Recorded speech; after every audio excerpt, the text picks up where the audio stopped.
खबर ईरानी जहाजों पर अमेरिकी नजर को लेकर है। खबर तेल टैंकर्स की आवाजाही सीमित करने को लेकर है और साथ ही ईरान की अर्थव्यवस्था पर असर।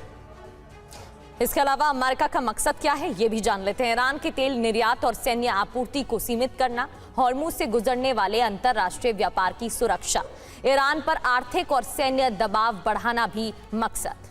हालांकि ईरान क्या कर सकता है ये एक और बहुत बड़ा सवाल, क्योंकि स्ट्रेट ऑफ हार्मुज में सैन्य गतिविधियां ईरान बढ़ा सकता है। ड्रोन मिसाइल हमले तेज हो सकते हैं, साथ ही अमेरिकी सहयोगी देशों पर भी अप्रत्यक्ष कार्रवाई। नाकाबंदी का असर क्या होगा ये जान लेते हैं। ईरान से आने जाने वाले जहाजों पर असर होगा, ईरान का तेल निर्यात प्रभावित होगा, कच्चे तेल की कीमतों में इजाफा, तेल $100 प्रति बैरल तक पहुंच सकता है।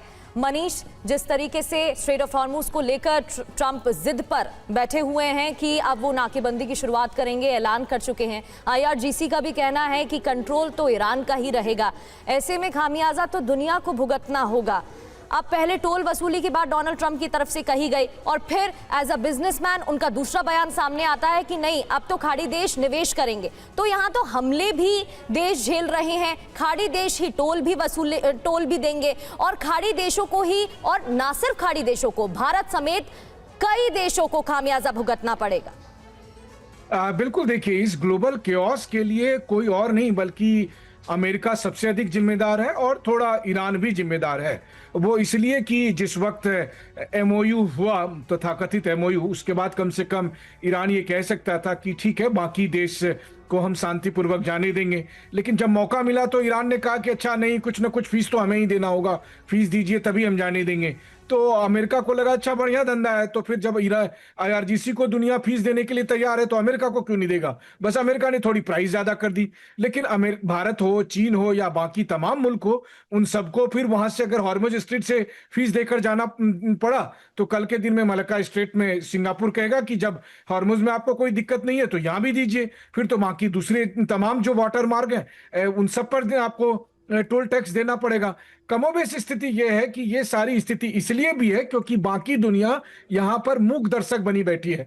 ना तो वो ईरान को ना वो अमेरिका को कुछ कह रहे हैं, वो पॉलिटिकली करेक्ट होने के मूड में है। यूएन में यह बात चर्चा क्यों नहीं होती है कि ईरान और अमेरिका को कटघरे में खड़ा करते हुए कि आप दोनों के इस बचकानी या बेवकूफी हरकत की कीमत दुनिया क्यों भुगते। लेकिन ऐसा नहीं है, बाकी सभी मुल्क भी चुप्पी साधे हुए हैं कि एक दिन ऐसा होगा जिस दिन ईरान को और अमेरिका को अकल आए। सवाल आगे वही करूंगी, ब्लॉकेड तो पहले भी हुआ था, ब्लॉकेड ओवर ब्लॉकेड के बाद की सिचुएशन पर भी हमने चर्चा की है, लेकिन आज की सिचुएशन में ये नाकेबंदी और क्या असर डाल सकती है, एक्सपर्ट से सवाल। उससे पहले बहरीन में अमेरिकी नेवी को नुकसान को लेकर खबर है। 5th फ्लीट के ड्रोन कमांड सेंटर को नुकसान पहुंचाया गया है। कमांड सेंटर की सैटेलाइट इमेजेस भी सामने आई हैं और यही हम बता रहे हैं TV9 भारतवर्ष के दर्शकों को कि लगातार ईरान क्यों बहरीन, कुवैत को टारगेट कर रहा है। क्यों? क्योंकि यहां पर अमेरिकी मिलिट्री एसेट्स हैं और अमेरिकी नेवी को नुकसान पहुंचाने के बाद ये सैटेलाइट इमेजेस सामने आई हैं जहां 5th फ्लीट के ड्रोन कमांड सेंटर को इन हमलों के बाद नुकसान पहुंचा है। ये कमांड सेंटर की सैटेलाइट इमेजेस हैं जिससे साफ है कि किस तरीके से अमेरिका के इंपॉर्टेंट मिलिट्री एसेट्स को ईरान लगातार वार करते हुए ध्वस्त कर चुका है। हमले न सिर्फ बहरीन में हो रहे हैं बल्कि कुवैत के साथ साथ जॉर्डन में भी हो रहे हैं। कोहली सर, सवाल यही है, अमेरिकी एसेट्स को इस पूरे रीजन में नुकसान पहुंचाने में ईरान कामयाब है। अब आप स्ट्रेट ऑफ हार्मुज पर कमांड या कंट्रोल तो नहीं कर पाए, लेकिन प्रोटेक्टर के तौर पर दोबारा ब्लॉकेड लगाएंगे तो असर तो फिर दोबारा अलग होगा।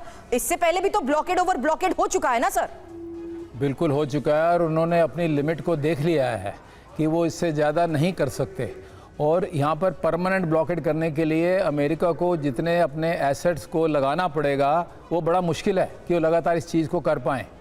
दूसरा, आपने ईरान के बारे में पूछा था। ईरान, देखिए, उसकी जोग्राफिकल लोकेशन ही ऐसी है कि उस स्ट्रेट ऑफ हॉर्मुज को कंट्रोल करेगा। ज़्यादा प्रेशर उस पर आएगा तो हुतीज़ को बोलेगा कि बाबर मंडेल को भी बंद कर दो। यहाँ से 22% ऑयल यहाँ से आता है स्ट्रेट ऑफ हॉर्मुज से, 13-14% वहाँ से आता है। तो वर्ल्ड की इकोनॉमी पे इसका और ज़्यादा इसका असर बुरा पड़ेगा। दूसरा, आपने जो बोला है, जो इसके बेसेस हैं जैसे बहरान में, बाकी जगह एयर डिफेंस सिस्टम अमेरिका ने अपने बेसिस को बचाने के लिए कम लगाए हैं जितना कि इजराइल में देके रखे हुए हैं। आपने नोटिस किया होगा कि ईरान के हमले इजराइल में नहीं हो रहे हैं, अभी सिर्फ अमेरिकन बेसिस पर हो रहे हैं क्योंकि वहाँ पर एयर डिफेंस ज़्यादा मजबूत है या वो पहले उनको खर्च कराना चाहता है इससे पहले कि वहाँ पर हमला करे। सो इस समय उनकी हालत जो है इनके बेसिस की काफ़ी ख़राब है और इसमें काफ़ी कैजुअल्टी होंगी। आप जो कह रहे हैं सिचुएशन रूम में, उसमें अंदर जो हो रहा होगा वो तो उन्हीं को मालूम होगा, लेकिन वो यही अपने